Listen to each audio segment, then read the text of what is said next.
Tucked away on the south coast of England, just beyond the reach of one of Britain's top tourist destinations, is a secluded island home to one of the country's most unique and fragile nature conservation projects.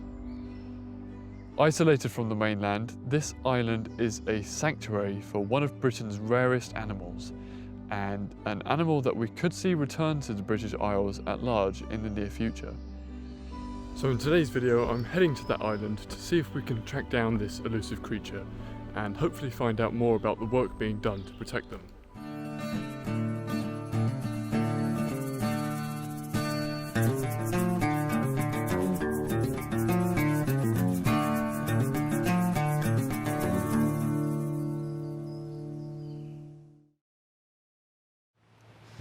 Alright everyone, welcome back to another episode of the Wellstead. Today's video is very special because today I'm going somewhere I've never been to before, despite the fact that it's just outside of my hometown where I grew up. And I'm going there for a very special reason. You'll see why in a second.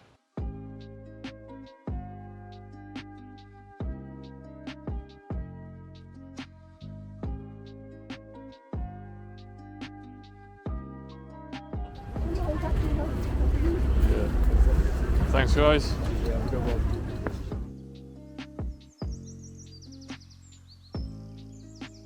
Okay, so here we are. This island is over 100 acres of forest and heathland, comprised mostly of Scots pine, which is a tree native to the Scottish Highlands but has since naturalised across the rest of Britain. And there are quite a few areas of ancient woodland here as well. And it's located just a quarter of a mile from the mainland at the closest point. But the reason that I'm here today is because this island is actually home to one of the last remaining populations of red squirrels in the UK. Now, if you don't know, the UK was once home to millions of red squirrels that roamed freely through our woodlands. But sometime in the 19th century, Victorian explorers introduced the North American grey squirrel to Britain. These greys quickly became invasive, dominating Britain's landscape over the following century and leading to a steep decline of the native reds. While red squirrels still thrive in Europe, they're almost entirely extinct across Britain, except for in small, isolated pockets around the country where they are able to survive. And the reason that they're able to survive here is due to the lack of grey squirrels on this island because of its isolation.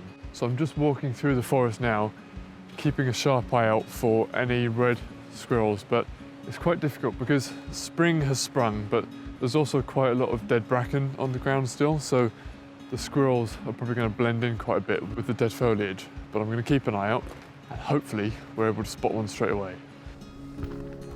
Red squirrels were once found up and down the British Isles, from the pine forests in the Scottish Highlands to the temperate rainforests on the Atlantic coast of Cornwall. But over the centuries, and in particular the last few decades, Britain's woodlands have been systematically clear-cut and replanted with ecologically degraded, non-native conifer plantations. Perfect environment for the more adapted grey squirrel, but not great for our native reds.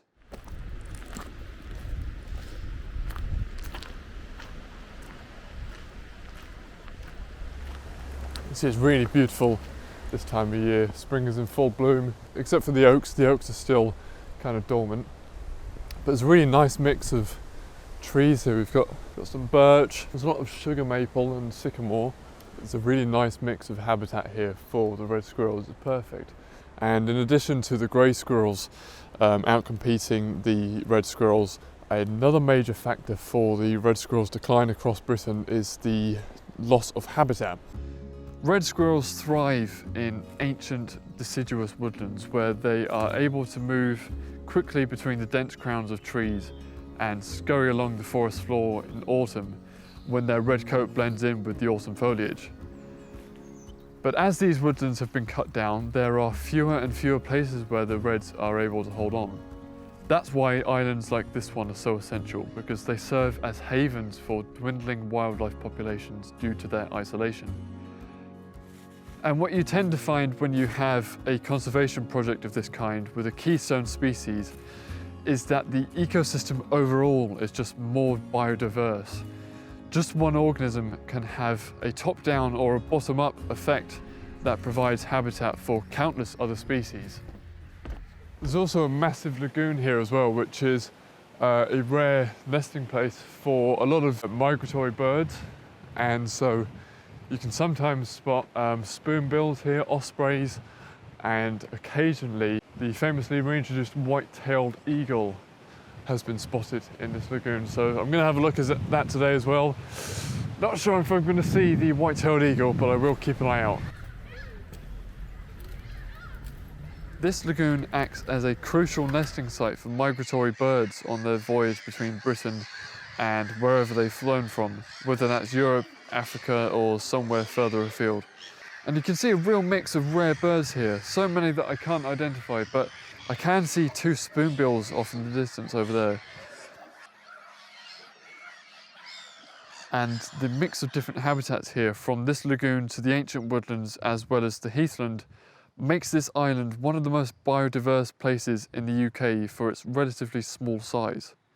So you can see there's a real mix of different areas on this island, because you've got beautiful ancient woodland like this, but then you've also got old structures on this island. For a long time this island was used, and there was a family that lived here. So you can see this is an old vineyard, I believe, but I believe it was sometime in the late 20th century when this was designated a nature reserve. Look at this, we've got a beautiful yew tree as well. Lovely yew tree. So why are there so few red squirrels left in Britain? And how did the introduction of the grey squirrel lead to the extinction of the red squirrel? Well, it comes down to three main reasons: competition, aggression, and disease. See, when the grey squirrel was introduced, the people responsible failed to account for how it would adapt in Britain's natural habitats. And it quickly became clear that the grey squirrel was unable to coexist with the reds. But why is that? After all, in North America there are a number of different squirrel species and they all coexist together. Well, it comes down to habitats and resources. Although there are various types of squirrels found across North America, the landscapes there are much vaster and more diverse than here in Britain. And so each species of squirrel fills its own niche in its own respective habitat and natural range. But Britain is an island nation, which means there is not only less habitat available, but also fewer resources in the ecosystem overall.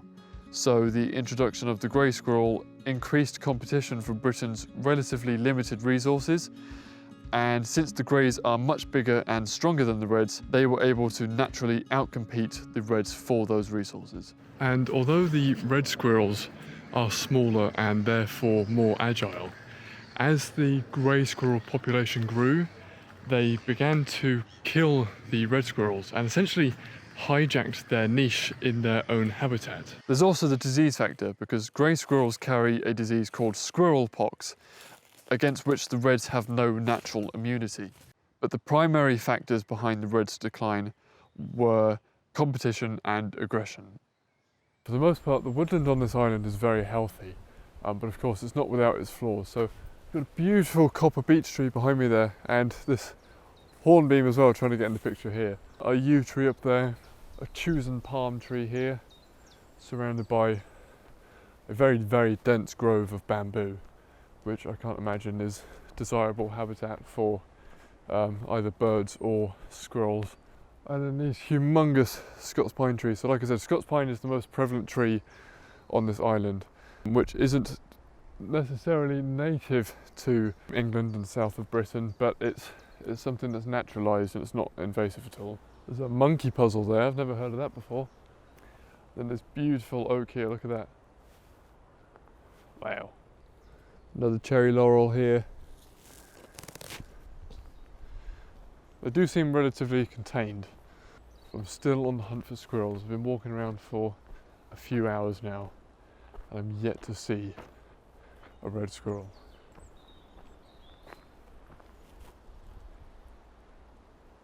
Whoa! Look at this! I almost thought it was raining for a second. I heard all this pitter-patter on the ground.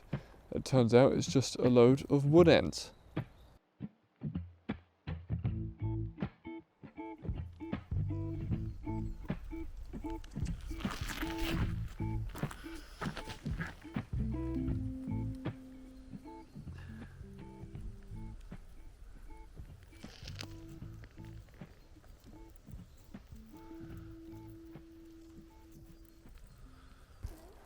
Here we are, found there. Now that is a sight to see. Millions and millions of wood ants. I don't want to get too close, they do bite.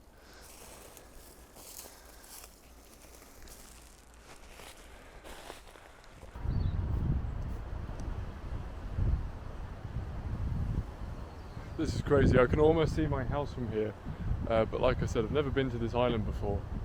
But when we talk about island ecosystems, it's a bit of a double-edged sword because that isolation also works against island ecosystems. The very same isolation that can preserve threatened wildlife populations also makes the ecosystem vulnerable to invasive species.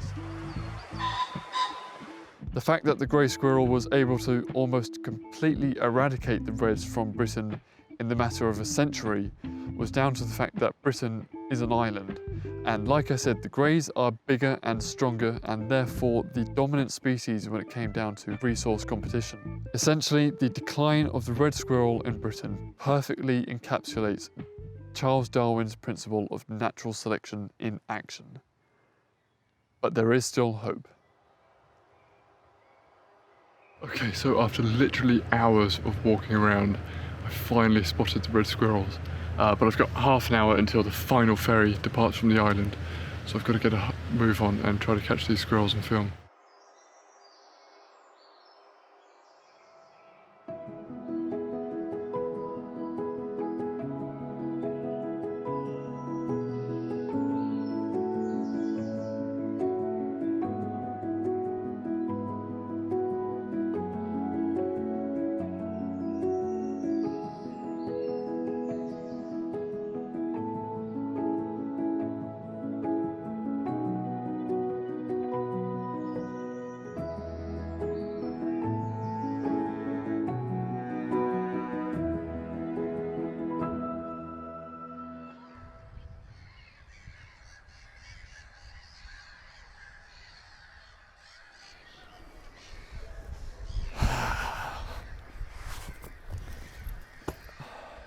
Isn't it just fascinating to see an animal that once roamed freely through our countryside? Will we ever see the red squirrel return? Well, up in the north of the country and in the Scottish Highlands, there are a number of steadily increasing populations. And around the country there are several conservation projects like the one here and in several small enclosures where they are breeding red squirrels. But they're still missing from the majority of the country, and it's largely down to two reasons. One, that the grey squirrels have now completely dominated the island, and as I said earlier, they completely outcompete the native red squirrel. They are very aggressive towards them, and they also carry certain diseases that quickly kill the red squirrel. So until those grey squirrel populations are controlled or completely eradicated, we likely won't see a large return of the native reds. And the second reason is due to loss of habitat. Red squirrels need unbroken, ancient deciduous woodland to survive. And here in England, most of our deciduous woodland has been lost to felling over the years. Now, at the Wellstead, we are rewilding our own patch of ancient woodland, which has, against all odds, survived decades of decline due to logging and conifer plantations. And while the main focus of that work is removing the invasive species that threaten the balance of the ecosystem, I occasionally let my imagination wander at what might be possible in the near future. So who knows, but like I said, I do occasionally like to let my mind wander, and should the introduction of red squirrels ever be possible, then we'll make sure that the habitat is ready for them. So thanks again for watching this video, guys, and we'll catch you in the next episode at the Wellstead.